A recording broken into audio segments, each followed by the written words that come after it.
Anda kembali bersama kami di Sapa Indonesia Malam. Saudara, pengacara keluarga Sambo membuat klaim terbaru atas peristiwa pembunuhan berencana Brigadir Yosua di Duren 3 Jakarta Selatan.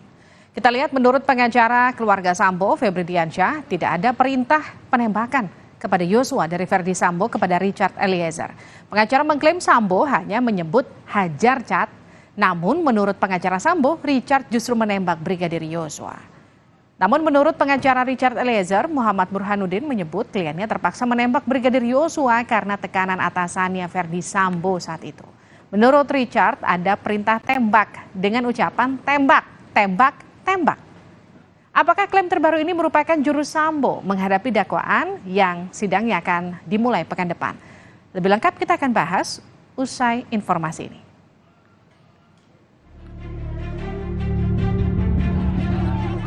Pengacara Verdi Sambo membantah ada perintah tembak kepada Barada Eliezer terhadap Brigadir Yosua.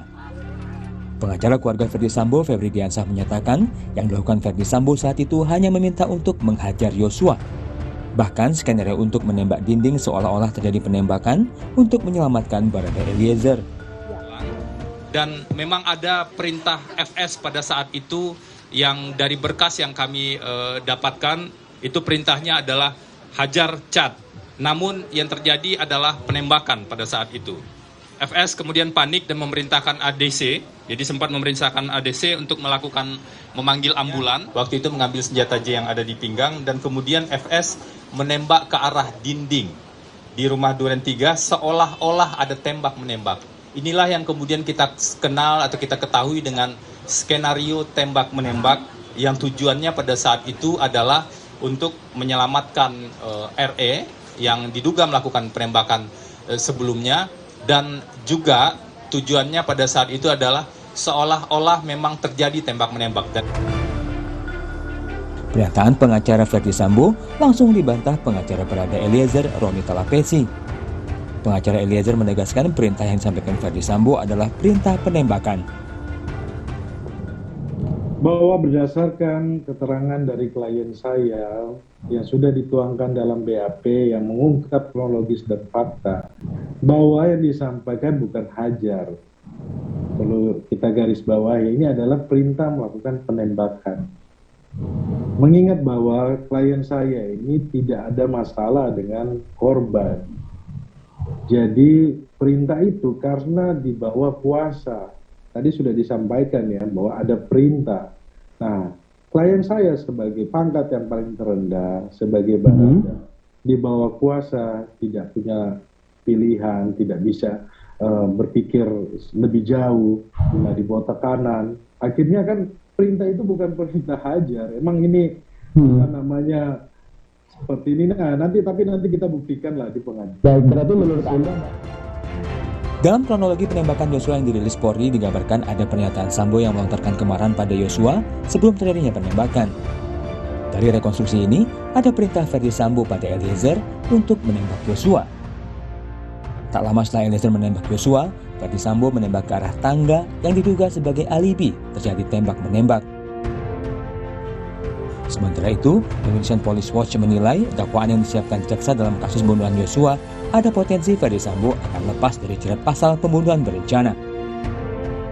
perhatikan surat dakwaan jaksa penuntut umum dalam perkara Verdi Sambo yang dituduh telah melakukan pembunuhan berencana dan sebagai dakwaan pertama primer dan juga melakukan pembunuhan berdasarkan pasal 338 sebagaimana dakwaan subsidiar. Indonesia Police Watch melihat bahwa dakwaan jaksa ini membuka peluang bagi adanya potensi Verdi Sambo akan bebas dari perkara 340 atau kasus pembunuhan berencana. Alasan yang disampaikan IPW adalah bahwa pada dakwaan jaksa penuntut umum, dakwaan pertama primer, jaksa membangun konstruksi perkara tersebut dengan menggunakan tempus delicti antara pukul 15.28 sampai dengan pukul 16 terjadinya peristiwa pembunuhan berencana tersebut. Proses hukum terhadap Ferdi Sambo dalam kasus pembunuhan Yosua segera memasuki tahap penuntutan yang akan digelar di Pengadilan Negeri Jakarta Selatan pekan depan. Hukum harus ditegakkan dengan mengedepankan rasa keadilan. Tim Liputan Kompas TV.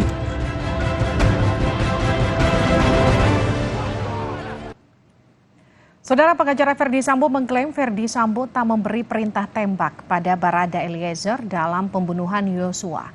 Mengapa pernyataan ini muncul jelang persidangan? Kami bahas bersama dengan pengacara keluarga Ferdi Sambo, Rasamala Aritonang. Pak Rasamala, selamat malam. Selamat malam, Mbak. Kita juga akan sapa pengacara Barada Eliezer, Roni Talapesi. Pak Roni, selamat malam. Selamat malam, Mbak. Salam sehat. Salam sehat. Kita juga akan sapa pakar hukum pidana Hibnu Nugroho. Pak Hibnu. Selamat malam, Mbak. Oke, Sehat-sehat. saya ke Pak Rasamala dulu. Kenapa pernyataan ini muncul jelang persidangan? Yang ini kan bagian dari transparansi saja. Sebagian memang kan sudah kami sampaikan di awal-awal bahwa nanti apa informasi yang bisa kami update kepada publik tentu kami sampaikan. Nah, apa yang disampaikan kemarin dalam konferensi pers yang disampaikan oleh Febri Diansyah itu kan fakta-fakta yang diketahui dari klien kami, dari Pak Ferdi Sambo. Nah, apa yang disampaikan itu kan kejadian pada tanggal 8. Bagaimana ketika peristiwa penembakan itu sebelum ditembak, apa yang terjadi, apa yang disampaikan oleh Pak Ferdi Sambo. Sehingga ketika itu disampaikan sesuai dengan apa yang dibilang Febri, Pak Ferdi menyampaikan hajar cat, itu yang disampaikan berdasarkan keterangan yang termuat dalam berita acara Pak Ferdi Sambo ya. Saya kira itu dari sana gitu. Tapi kan ini ada rangkaian peristiwa yang cukup panjang, dari peristiwa di Magelang, kemudian peristiwa di Saguling, Duren 3, dan peristiwa setelahnya. Nah, di bagian dakwaan juga ini untuk melengkapi informasi kemarin itu, untuk melengkapi sebagian yang tidak termuat di dalam surat dakwaan, peristiwa yang tidak termuat dari surat dakwaan. Karena di surat dakwaan misalnya peristiwa apa yang terjadi di tanggal 4 misalnya itu kan tidak termuat di dalam surat dakwaan. Surat dakwaan itu kan mulainya dari tanggal 7 kalau saya tidak salah itu gitu. Pak Rasamala, ini kan rekonstruksinya sudah jelas ada perintah, tapi pengacara mengklaim saya perintahkan menghajar Ferdi Sambo. Menghajar, ini Ferdi Sambo ingin menyebut Eliezer salah persepsi. Apakah seperti itu maksudnya? Jadi ini bolanya sekarang dilempar ke Eliezer? Enggak, ini yang akan kita elaborasi nanti pada persidangan. Karena statement yang disampaikan keterangan dari Pak Ferdi Sambo itu kan hajar cat. Lantas bagaimana interpretasi Richard terhadap hajar itu? Apakah benar demikian yang dimaksud oleh Pak Ferdi Sambo? Sama meeting of mind nggak nih, ketemu nggak maksud yang disampaikan oleh Pak Ferdi Sambo dengan apa yang diinterpretasikan oleh Richard? Itu nanti akan dielaborasi pada persidangan nanti gitu. Makanya nanti kan kerangka dalam peradilan pidana kan kita akan bicara pembunuhan ini kan kalau dia 340 berarti ini ada dolus premeditatus, prinsip berencana, kesengajaan yang sebelumnya dengan perencanaan itu harus betul-betul bisa dibuktikan gitu.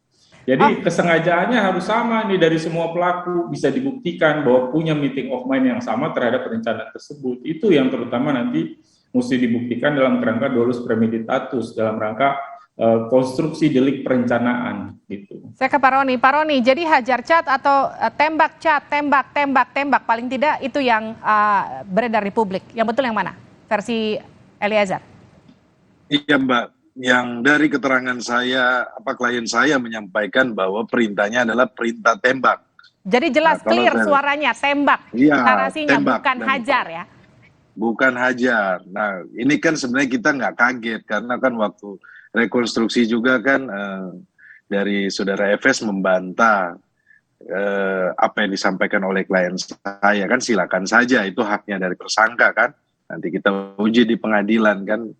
Jadi tetapi pembuktian yang lain kan nanti kita coba cocokkan dengan alat bukti yang lain kan, pasal 185 ayat 6 itu kan persesuaian saksi dengan saksi dengan alat bukti yang lainnya.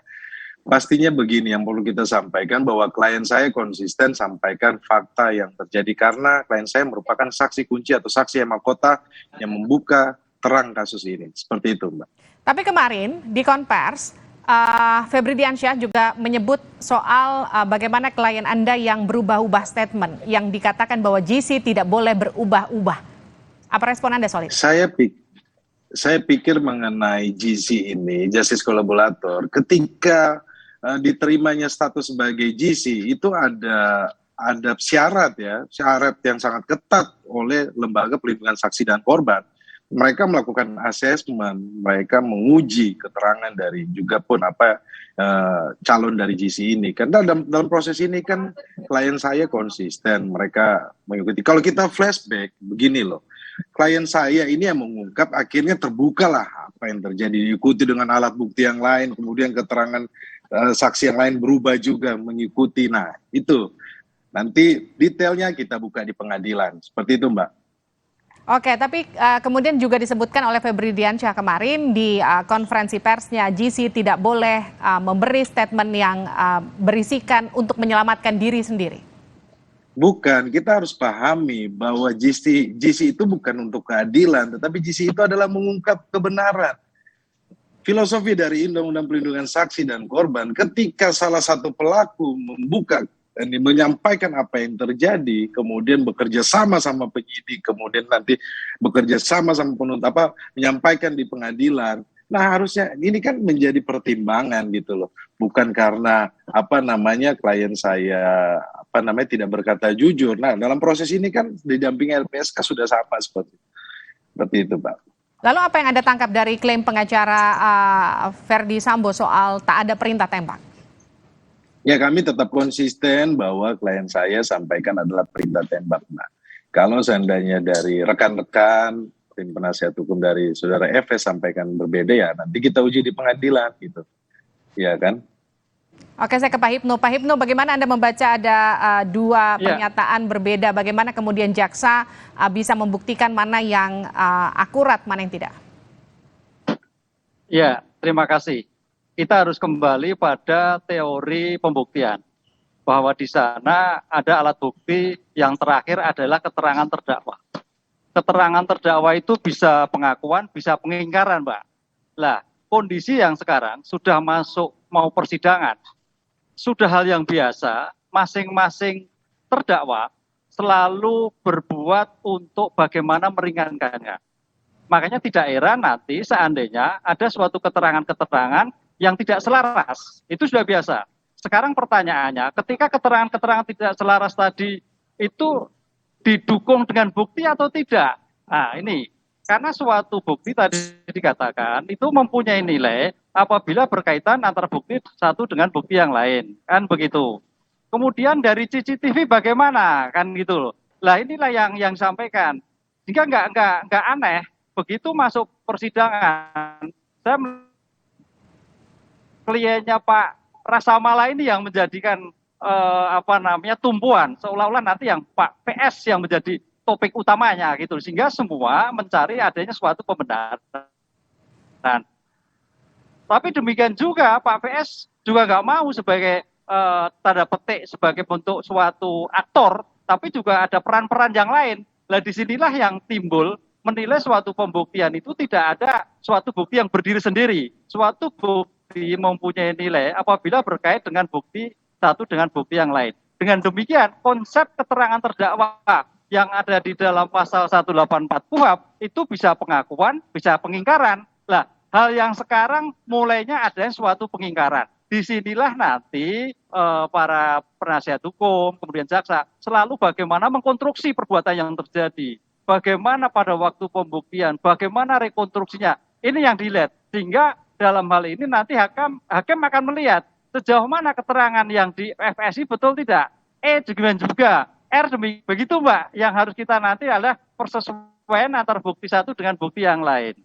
Oke, bagaimana kemudian jaksa nanti upaya-upayanya untuk meyakinkan hakim? Ya, jaksa selalu mengayakan. Kan ada suatu asas namanya actorius input onus probandi. Barang siapa yang menuduh itu harus membuktikan. Nah, disinilah maka jaksa berperilaku suatu subjektif mewakili korban, subjektif mewakili negara, kemudian objektif terhadap perkaranya. Nah, ini yang bukti yang diperoleh pada saat penyidikan akan dielaborasi, akan disinkronisasi, akan suatu konstruksi demikian rupa sehingga betul-betul apa yang dia dakwakan, jaksa penuntut dakwakan mempunyai nilai bukti yang sah. Kan itu. Karena untuk suatu bukti yang sah itu tidak hanya persuasian, tapi kekuatannya bagaimana, nilainya bagaimana, caranya bagaimana. Ini hal prinsip-prinsip pembuktian yang harus dilakukan di dalam persidangan nanti, Mbak.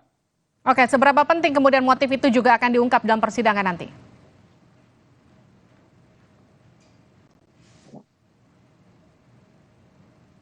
Pak Hipnu, seberapa penting motif juga akan diungkap dalam persidangan nanti? Ya, motif penting kalau sudah di persidangan. Ini akan menjadikan nanti apakah sebagai hal yang persidangan itulah nanti motif pasti dibuka. Ini yang saya kira tinggal nilai yang disampaikan oleh Pak Rasa Mala, bagaimana motif yang dibuka? Ya harus dibuka. Kali nanti motif ini, syukur-syukur bisa meringankan dari 340 menjadi 380. Karena suatu kejahatan itu timbulkan motif pasti. Tapi begitu sudah terumus suatu rumusan, motif tidak tinggalkan. Nah ini yang faktor motif itu mempunyai nilai strategis di dalam pembuktian nanti dalam hal menjatuhkan suatu putusannya. Oke, saya ke Pak Rasa Mala. Motif punya nilai strategis untuk menjatuhkan satu putusan bagi hakim. Bagaimana kemudian tim kuasa hukum dari Verdi Sambo untuk meyakinkan hakim terhadap motif yang selama ini diyakini ada dugaan pelecehan di sana? Ya, pertama gini, saya mau mendudukan dulu konstruksi dalam pembuktian di perkara peradilan pidana ini dalam posisi yang tepat ya. Berdasarkan ketentuan pasal 183 KUHP, kita kan menganut negatif letter. Artinya hakim itu tidak akan menjatuhkan pidana kecuali berdasarkan keyakinannya dengan bukti yang cukup dia meyakini terjadi tindak pidana tersebut, ada pelakunya dan dapat dipertanggungjawabkan secara pidana itu. Nah, beban untuk meyakinkan hakim itu tidak ada di terdakwa, itu adanya di penuntut umum sesuai dengan ketentuan pasal 66 KUHP. Terdakwa tidak diwajibkan untuk membuktikan bahwa dia bersalah, yang harus membuktikan adalah si jaksa penuntut umum. Dalam semua konstruksi dakwaannya, harusnya jaksa juga memuat bagaimana jalan ceritanya. Kalau kami jelaskan di dalam konferensi pers yang lalu ada 3 fase, bagaimana jalan ceritanya. Kok bisa Pak Verdi Sambo bisa begitu emosional? Apa yang menyebabkan itu? Yang menyebabkan itu sehingga dia kemudian bertindak pada tanggal 8 misalnya. Artinya harus dilihat hubungan kausalitas dari timbulnya akibat terhadap rangkaian peristiwa-peristiwa yang menyebabkan timbulnya akibat tersebut. Sehingga ketika bicara bagaimana Pak Verdi Sambo bisa begitu emosional, apa yang menyebabkan peristiwa apa, itu juga menurut hemat kami, itu seharusnya juga dibuktikan oleh jaksa penuntut umum. Nanti kami men-challenge dalam persidangan nanti, kami men-challenge apa yang disajikan oleh penuntut umum, berikut juga menyajikan fakta-fakta dan bukti-bukti yang kami miliki untuk memperkuat dalam kacamata, dalam perspektif klien kami, yaitu Pak Verdi Sambo maupun Bu Putri. Begitu cara bekerjanya. Jadi bukan dituntut kepada terdakwa untuk membuktikan, jaksa penuntut umum yang punya kewajiban membuktikan konstruksinya. Tinggal nanti apakah dakwaan yang dibangun dalam konstruksi penuntut umum itu lengkap atau tidak lengkap. Kalau dia tidak menceritakan keseluruhannya, maka bagian itu nanti tentu kami juga punya kesempatan untuk menyampaikannya. Kerangkanya begitu menurut saya. Bagaimana Pak Hipnu? Ya, memang makanya nanti di dalam suatu teori itu ada namanya asas asas non-incretion.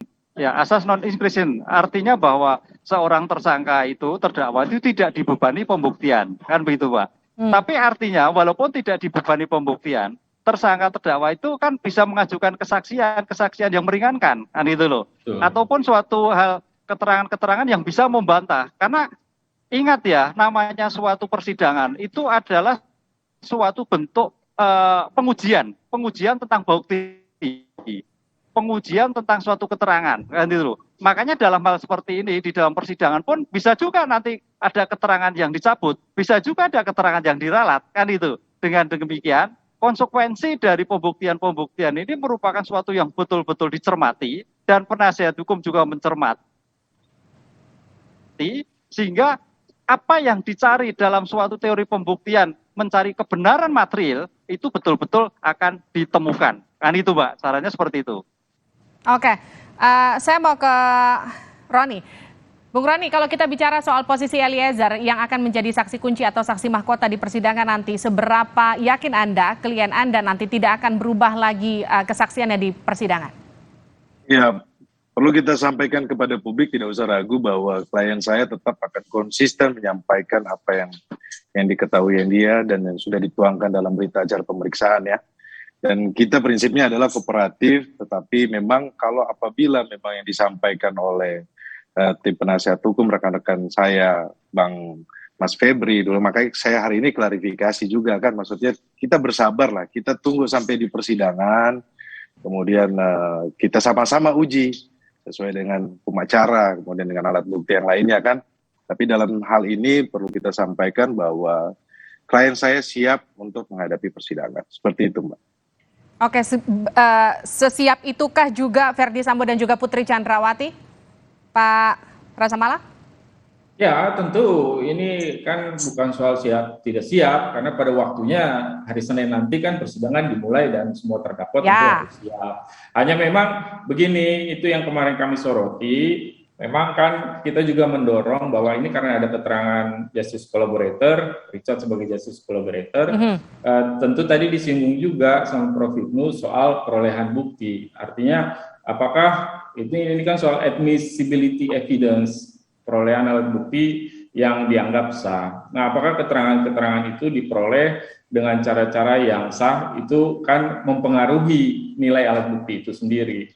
Nah, kami kemarin juga mendorong supaya dalam keterangan JC ini, karena sebelumnya kami mendapat informasi ada beberapa perubahan-perubahan dilakukan Richard, maka kami mendorong supaya Richard kalau memang sebagai JC, dia tidak hanya menyampaikan keterangan sekedar menjustifikasi apa yang didakwakan oleh jaksa penuntut umum, jalan cerita jaksa penuntut umum, tapi betul-betul menyampaikan fakta yang sebenarnya, karena terminologi justice collaborator itu artinya bekerja sama untuk menegakkan keadilan, menegakkan hukum berdasarkan fakta yang sebenarnya. Itu terminologi justice collaborator. Sehingga harapannya nanti Richard bisa menyampaikan apa yang memang benar-benar dialaminya, diketahuinya langsung. Jadi dia tidak hanya menjustifikasi apa yang disampaikan cerita jaksa penuntut umum. Nah, harapannya nanti hakim juga dengan teliti dan dengan cermat menilai soal keterangan itu. Sekali lagi penting untuk memberikan keterangan secara konsisten,